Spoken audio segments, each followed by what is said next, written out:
성도 여러분 안녕하십니까? 오늘 함께 묵상할 말씀은 오바댜 1장의 내용입니다. 오바댜는 에돔의 멸망과 이스라엘의 회복을 이야기하는 책입니다. 에돔은 이삭의 큰아들 에서의 후손들이기 때문에 이스라엘의 형제나라라고 할 수 있습니다.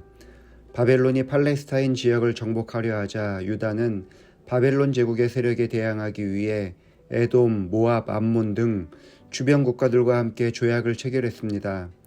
그러나 바벨론이 엄청난 군대를 끌고 쳐들어오자 에돔은 유다를 배신하고 바벨론의 침공을 도왔습니다. 에돔은 바벨론의 앞잡이가 되어 유다가 멸망하는 데 일조했습니다. 바벨론이 유다를 습격하여 정복할 때 에돔은 이 틈을 놓치지 않고 상대적으로 방비가 약해진 유다 변두리 도시들을 쳐서 약탈 행위를 일삼았습니다. 심지어 바벨론 군사들을 피해 도망치는 난민들을 붙잡아서 그들을 돈을 받고 노예로 팔아 넘기기도 하고 칼로 죽이기도 했습니다. 이스라엘 입장에서 보면 에돔은 형제 국가를 배신한 것입니다.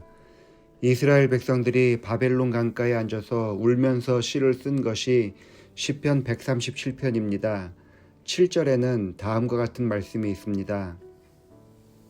여호와여, 예루살렘이 멸망하던 날을 기억하시고 에돔 자손을 치소서. 그들의 말이 헐어버리라 헐어버리라 그 기초까지 헐어버리라 하였나이다. 에돔 사람들이 그토록 이스라엘을 조롱했던 것입니다. 에돔의 교만함에 진노하신 하나님께서 에돔을 철저하게 심판하시겠다고 말씀하십니다. 오바댜 1절과 2절의 말씀 보시겠습니다. 오바댜의 묵시라. 주 여호와께서 에돔에 대하여 이와 같이 말씀하시니라. 우리가 여호와께로 말미암아 소식을 들었나니 곧 사자가 나라들 가운데 보내심을 받고 이르기를 너희는 일어날지어다. 우리가 일어나서 그와 싸우자 하는 것이니라. 보라, 내가 너를 나라들 가운데 매우 작게 하였으므로 내가 크게 멸시를 받느니라. 2절 뒷부분에는 너가 크게 멸시를 받느니라 라는 말씀이 있습니다. 이것은 과거형으로 나오는데 예언적 과거라는 시제로 미래에 일어날 일이 너무나 확실하기 때문에 과거에 그렇게 된 것이라고 표현되어 있는 것입니다.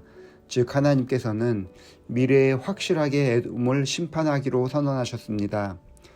그렇게 심판하시는 이유는 첫 번째로 3절부터 9절까지 나오는 말씀처럼 에돔의 교만함 때문이었습니다. 에돔은 사해 남동쪽에 길게 자리 잡은 국가입니다.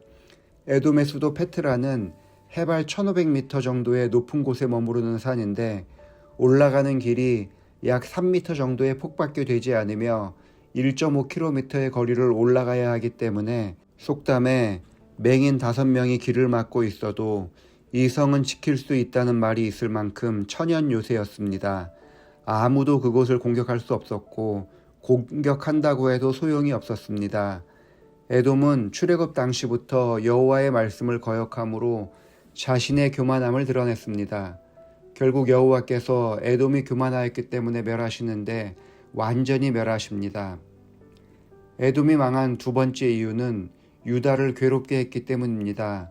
그 내용이 10절부터 14절의 내용입니다. 유다의 멸망은 그들의 죄악 때문입니다. 하나님께서 그렇게 선지자들을 통하여 호소하셨지만 유다는 회개하지 않았습니다. 하지만 유다가 악하다 하더라도 어려움에 처한 사람들을 도와주는 것은 인지상정이었습니다.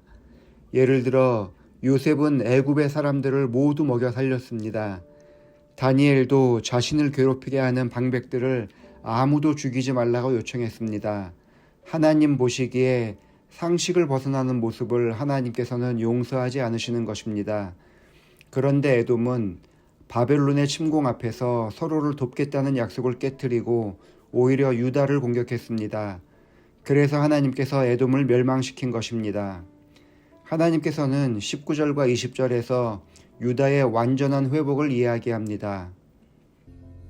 그들이 네겝과 에서의 산과 평지와 블레셋을 얻을 것이요 또 그들이 에브라임의 들과 사마리아의 들을 얻을 것이며 베냐민은 길앗을 얻을 것이며 사로잡혔던 이스라엘의 많은 자손은 가나안 사람에게 속한 이 땅을 사르밧까지 얻을 것이며 예루살렘에서 사로잡혔던 자들 곧 스바랏에 있는 자들은 네겝의 성읍들을 얻을 것이니라. 이렇게 회복을 약속한 이후에 21절에서는 이 땅의 주권자가 누구인지를 설명합니다. 구원받은 자들이 시온산에 올라와서 에서의 산을 심판하리니 나라가 여호와께 속하리라. 나라가 여호와께 속하리라. 회복된 유다는 세상 어느 사람에게도 속할 나라가 아니라 여호와께서 통치하시는 나라가 될 것입니다. 이 회복의 선언에서 중요한 것은 오바댜의 내용에는 하나님의 일방적인 선언만이 존재한다는 사실입니다. 무슨 말이냐면 어느 누구도 회개하거나 자복하거나 기도한 내용이 없음에도 불구하고 하나님께서는 유다의 회복을 약속하셨습니다. 사실 구원의 약속이 우리에게 어떻게 주어졌는지를 가장 잘 묘사하는 장면이 바로 오바댜라고 할 수 있습니다. 마귀는 교만하여 세상에 죄가 들어오게 만들었습니다. 이것은 우리의 의지와 관계가 없이 행해진 일입니다. 그런 마귀의 영향으로 인해서 우리는 죄의 종이 되었습니다. 이 땅에서 사는 모든 것이 포악이 넘치는 그런 생활 가운데 거하여 살아가게 된 것입니다. 그러나 하나님께서 그런 우리를 그저 그렇게 버려두지 않으셨습니다. 우리를 향한 구원의 기별을 선포하시고 우리에게 우리가 얻어야 할 하늘 가나안을 주실 것을 약속하셨습니다. 그 땅은 사람이 지배하는 땅이 아니며 여호와께서 지배하실 그러한 땅인 것입니다. 그런데 이 장면에도 우리의 의가 하나라도 들어가 있지 않습니다. 하나님께서는 우리의 의지와 관계없이 우리를 구원하시는 분이시며 그런 구원의 은혜로 우리가 지금도 살아가는 것입니다. 그런 하나님께 늘 감사하며 생애하시는 성도님들이 되기를 바라면서 말씀을 마치겠습니다. 기도하시겠습니다. 아버지 하나님, 우리를 죄에서 구원하여 주시고 남은 자손으로 살아가게 하시니 감사합니다. 다른 누구보다도 진리 가운데 더 큰 은혜를 받으면서 살아가는 만큼 그것을 자랑하며 교만하기보다는 남들보다 더 많이 겸손하고 더 많이 감사하며 살아가는 사람들 되게 하여 주옵소서. 조혜원 장로님 가정을 위해서 기도합니다. 올해 주를 위해서 더 많이 헌신할 수 있도록 장로로 세워주시니 감사합니다. 장로님의 사업과 가정생활에 함께하여 주셔서 주를 섬기는 일에 부족함이 없도록 채워주옵소서. 홍명선 집사님이 류마티스 관절염으로 고생 중에 있는 것을 알고 계실 것입니다. 질병이 회복되게 하시고 통증이 완화되게 하셔서 함께 생활함에 부족함이 없게 하여 주시고 둘째 유정량이 몰려오는 일들을 쉽게 해결할 수 있는 능력을 주셔서 업무에 지치지 않게 하여 주옵소서. 막내 재중군이 졸업을 앞두고 진로로 고민하고 있습니다. 사람의 발걸음을 인도하시는 하나님을 경험하게 하여 주시고 장녀 효정양도 하나님을 잘 섬기는 가정을 만들어가게 부족함이 없게 하여 주옵소서. 예수님의 이름으로 기도합니다. 아멘.